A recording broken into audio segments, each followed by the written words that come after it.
যিনি এই চুক্তিটিকে আলোর মুখ দেখিয়েছিলেন বলে সবচেয়ে বেশি প্রচার আছে, তিনি তখন আপনাদের সময় উপদেষ্টা ছিলেন, তিনি এখন পররাষ্ট্রমন্ত্রী হিসেবে দায়িত্ব পালন করছেন বিএনপি সরকারে। কীভাবে হয়েছেন আমি অবশ্য বুঝতে পারছি না, আপনার আইডিয়া আছে নাকি আমি জানি না। তাকে উপদেষ্টা পরিষদে কিভাবে নিয়োগ দেওয়া হয়েছিল সেটাও কি জানেন?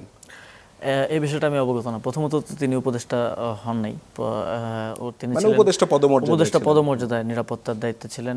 প্রথমে রোহিঙ্গা বিষয়ক পরবর্তীতে তিনি নিরাপত্তা বিষয়ক উপদেষ্টা হলেন এবং তিনি তার উপদেষ্টা পদমর্যাদায় যারা ছিলেন তারা ক্যাবিনেটেও বসতেন না। ক্যাবিনেটে যারা মন্ত্রণালয়ের দায়িত্বশীল উপদেষ্টা আছেন তারাই বসতেন আর কি। ফলে ওইভাবে ইন্টারাকশন অফিসিয়ালি হওয়ার সুযোগ কম হয়েছে। কিন্তু সবসময় আমার কাছে এক ধরনের রহস্যজনক ক্যারেক্টার বা রহস্যজনক পুরো প্রক্রিয়াটাই একটা রহস্যজনক ইয়ার মধ্যে দিয়ে গিয়েছে।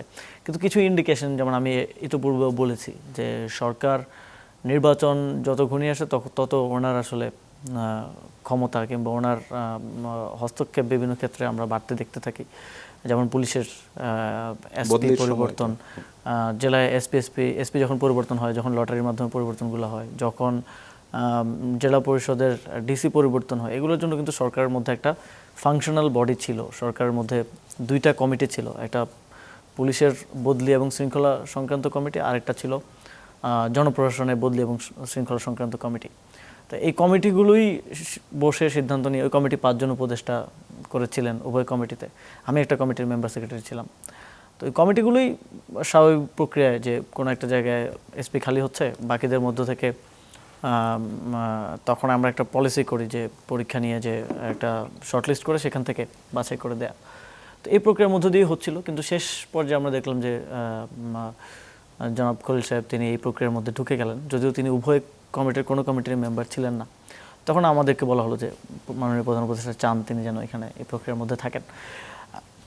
কোনো সমস্যা নাই এটাতে এবং কোনো সমস্যা হওয়াও উচিত না, হওয়ার কথাও না, যদি না তিনি এই সরকারে একটা দায়িত্বে আসতেন। তো তিনি এই সরকারের দায়িত্বে আসার পরেই প্রশ্ন ওঠে যে ওনার পূর্ববর্তী যে কার্যক্রম সেটা আসলে কেন হয়েছে বা কিভাবে হয়েছে, কোন প্রক্রিয়ার মধ্য দিয়ে হলো। এখন এই পুরো ডিসকাশন থেকে এই লাইনটা খুব সহজেই টানা যায় যে তিনি এসপি, তারপরে ডিসি বদলি করার মধ্য দিয়ে, তারপর সরকারের মধ্যে আরও হয়তো তিনি যেহেতু নিরাপত্তা উপদেষ্টা ছিলেন, গোয়েন্দা সংস্থার মধ্যে প্রভাব বিস্তারের মধ্য দিয়ে বিএনপিকে ক্ষমতায় আনার ক্ষেত্রে কোনো ধরনের অবদান রেখেছেন কি না, বা এ ধরনের কোনো কিছু করার ফলেই কি আজকে উনি পররাষ্ট্রমন্ত্রী হলেন কিনা, এই প্রশ্নটা আসলে আপনার কি মনে হয় যে তিনি এই প্রভাব বিস্তার না করলে বিএনপি ক্ষমতায় আসতো না? এখন কতটুকু সরকারে যেতেন এমন কি মনে হয়? এখানে কতটুকু কি প্রভাব বিস্তার করা হয়েছে, কি হয়েছে সেটা তো করার বিষয় আছে। এখন অনেক কিছুই হতে পারতো, অনেক কিছুই আমরা নির্বাচনের দিনও দেখেছি। যখন ফলাফল প্রায় সমান চলছিল একটা পর্যায় পর্যন্ত, আর 7টা কি 7:30 পর্যন্ত আমরা দেখলাম যে ফলাফল 11 দলীয় জোট এবং বিএনপির প্রায় সমান। তারপর আমরা হঠাৎ দেখলাম যে কেন্দ্রগুলো থেকে ভোটের ফলাফল আসা বন্ধ হয়ে গেছে এবং বেশিরভাগ জায়গায় যেখানে আমরা এগিয়ে আছি, এবং 1.5 থেকে 2 ঘন্টার মতো একটা পজ আমরা দেখলাম। আমি ইসিতে ছিলাম সশরীরে, তখন আমি যেহেতু নির্বাচন পরিচালনা কমিটির দায়িত্বে ছিলাম।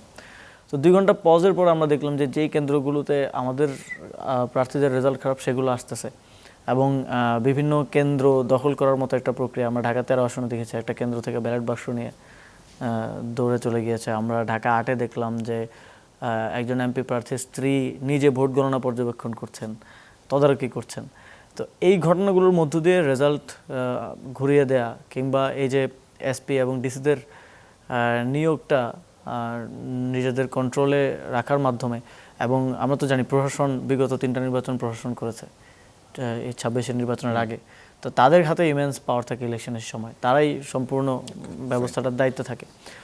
করে দিয়ে মেকানিজমটা করা হয়েছে কিনা এটা অবশ্যই প্রশ্ন তোলে যখন তিনি আসলে এই সরকারের পররাষ্ট্রমন্ত্রীর মতো গুরুত্বপূর্ণ জায়গায় আসেন।